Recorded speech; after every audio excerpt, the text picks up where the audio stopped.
Welcome to series explained the conjuring last rights.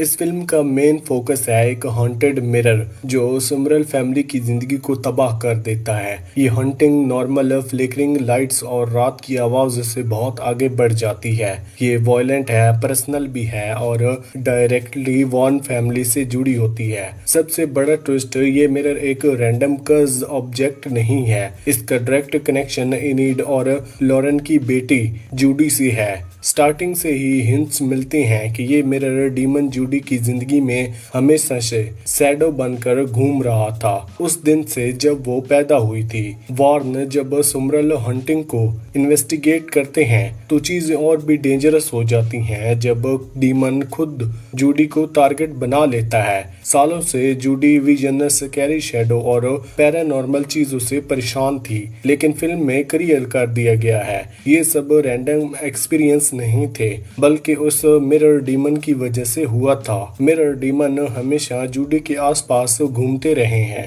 जैसे शिकार पर निगाह रखते हुए एक प्रेडेटर सही वक्त का इंतजार करते हुए। जब मिरर को सुमरल फैमिली के घर लाया जाता है तब डीमन अपना मौका पकड़ लेता है। मूवी का एक क्लेवर ट्विस्ट ये है कि डीमन अपने कंट्रोल के लिए 3 टॉर्चर्ड स्पिरिट का यूज करता है, एक बजरिंग औरत, उसकी वायलेंट बेटी और एक एक्स वेल्डिंग पति।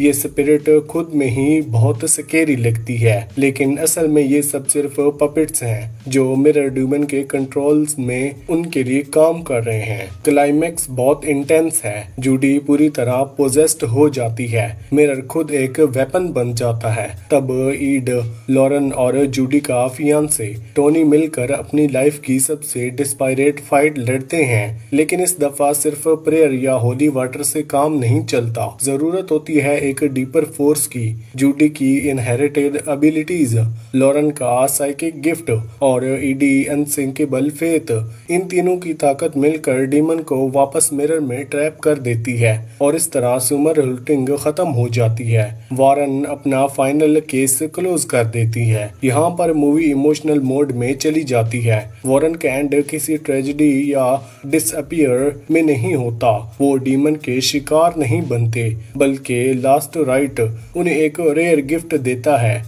हॉरर मूवीज के हीरो के लिए ये एक हैप्पी एंडिंग की तरह है। बैटल के बाद हम देखते हैं कि सुमरल फैमिली अपने हॉन्टिंग से आजाद हो गई है। फिर फिल्म का फोकस शिफ्ट हो जाता है जूडी की शादी पर, जो टोनी के साथ है। एक सीन में सॉफ्ट गोल्डन लाइट के अंदर ईडी और लॉरेन दोनों डांस करते हुए दिखाए जाते हैं। ये सिर्फ रोमांटिक नहीं है, ये सिंबॉलिक भी है। जितने हॉरर्स और डार्कनेस उन्होंने फोर्स की, उनकी कहानी लव, फैमिली और लाइट के साथ खत्म होती है और फिर आती है लॉरेन की विजन। पहली दफा वो एक पीसफुल फ्यूचर ग्लिम्स करती है। लॉरेन की विजन में दिखाया जाता है कि वो और इनीड रिटायरमेंट एंजॉय कर रहे हैं, बुक्स लिख रहे हैं, स्टूडेंट को सिखाते हैं, जूडी को ग्रो करता हुआ देखते हैं।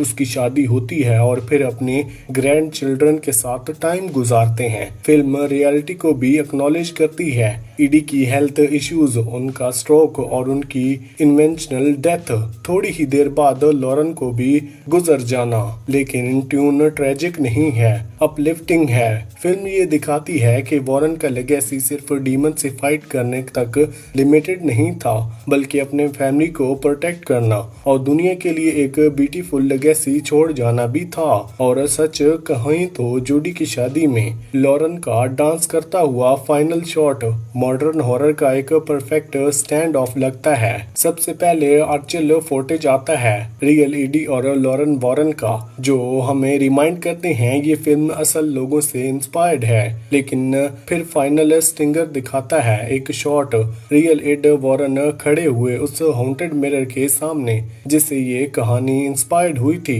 बताया जाता है ये आर्टिफैक्ट अभी भी वॉरेन के ओकुलिस्ट म्यूजियम में प्रिजर्व्ड है। और फिर आता है है ट्विस्ट।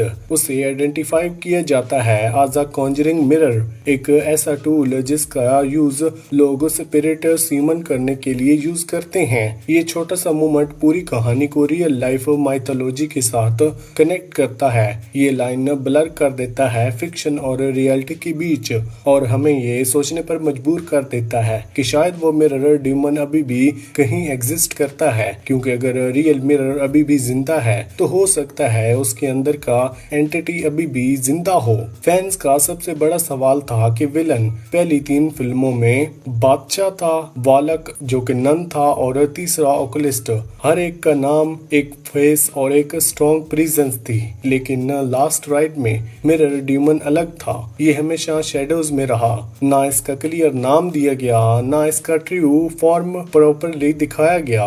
ये एक बोल्ड चॉइस है। मिरर डीमन अपना असली रूप दिखाने के बजाय इल्यूजन, पोजेसिनेशन और टेरिफाइंग स्पिरिट पपेट के जरिए अटैक करता है। एक पॉइंट पर तो ये एनाबेल का इमेज यूज करके वॉर्न को तुरंत करता है, याद दिलाता है कि इस यूनिवर्स के अंदर कर्स्ड ऑब्जेक्ट किसी न किसी तरह कनेक्टेड हैं। मिरर डीमन का सबसे स्कैरी पार्ट उसकी शक्ल नहीं बल्कि उसका नाम है। ये रियलिटी को मैनिपुलेट कर सकता है, अपना मिरर दोबारा क्रिएट कर सकता है, चाहे उसे डिस्ट्रॉय क्यों न कर दिया गया हो। ये ग्लास शैडोज लोगों के बॉडीज और फोर्सेस कर सकता है और सबसे बड़ी बात, इसके पास पेशेंस है। ये डिसाइड तक वेट कर सकता है और परफेक्ट मूवमेंट के लिए। और असल टारगेट कभी सिमर नहीं थे, हमेशा से वो जूडी थी, उस रात से जब वो पैदा हुई थी। फिल्म इम्प्ली करती है जूडी का स्टेलबॉर्न फिर रिवाइव होना डीमन का ही प्लान था। वो उसकी सोल लेना चाहता था, लेकिन लॉरेन की प्रेयर ने उसे वक्त जूडी को बचा लिया और वही अनफिनिश्ड बिजनेस डीमन को बार बार वापस लाती है। सुमरल फैमिली के साथ जो हॉरर हुआ था वो सिर्फ कोलेक्ट्रिकल डैमेज नहीं था, असल वार तो जूडी लड़ रही थी। सबसे ऑब्वियस डायरेक्शन है जूडी। फिल्म के एंड तक उसने अपना साइको गिफ्ट एक्सेप्ट कर लिया था। अब वो अपनी माँ की तरह डिमोनिक प्रेजेंस को सेंस करना और फाइट करना सीख सकती है। सोचो एक नई ट्रिलॉजी जहाँ जूडी और टोनी अपना खुद का फैमिली प्रोटेक्ट करते हैं और वेरेंस के म्यूजियम में पड़े कर्स्ड आर्टिफैक्ट का फॉल आउट को हैंडल करते हैं। और थ्रेट तो ऑलरेडी बहुत हैं, एनाबेल, द नन और क्रोक्ड मैन जैसे टीज हुआ था, लेकिन एक्सप्लोर नहीं किया गया। वॉरेंस के बेसमेंट में आर्टिफैक्ट का पूरा ट्रेजर चेस्ट पड़ा है, हर एक अपनी स्टोरी का हिस्सा बनता है। और याद रखो, कॉन्जरिंग हमेशा रियल लाइफ केसेस पर इंस्पायर्ड रही है। डजन ऑफ वॉरेन इन्वेस्टिगेशन अभी टच भी नहीं किया गया। नए कैरेक्टर के साथ उन पे अभी फोकस हो सकता है। मिरर डीमन शायद वॉलेट जितना आइकॉनिक ना हो, लेकिन जूडी से उसका कनेक्शन और उसकी रियलिटी बॉन्डिंग पावर्स ने उसे वॉरेन के लिए एक परफेक्ट फाइनल टेस्ट बना दिया। और वो पोस्ट क्रेडिट सीन हमें याद दिलाता है कि चाहे वॉरेन की कहानी एंड हो गई हो, सुपरनेचुरल फोर्सेस अभी भी कहीं न कहीं एग्जिस्ट करती हैं। इसी के साथ ये मूवी यहीं पर एंड होती है। आपको कौन सी मूवी या फिर वेब सीरीज का एक्सप्लेनेशन चाहिए, हमें कमेंट सेक्शन में जरूर बताना। और अगर आपको हाल ही में आई एक न्यू मूवी देखनी है तो उसका लिंक आपको डिस्क्रिप्शन बॉक्स में मिल जाएगा या फिर पिन कमेंट में मिल जाएगा। वीडियो अच्छी लगी तो वीडियो को लाइक करके चैनल को सब्सक्राइब लाजमी करना। Thanks for watching.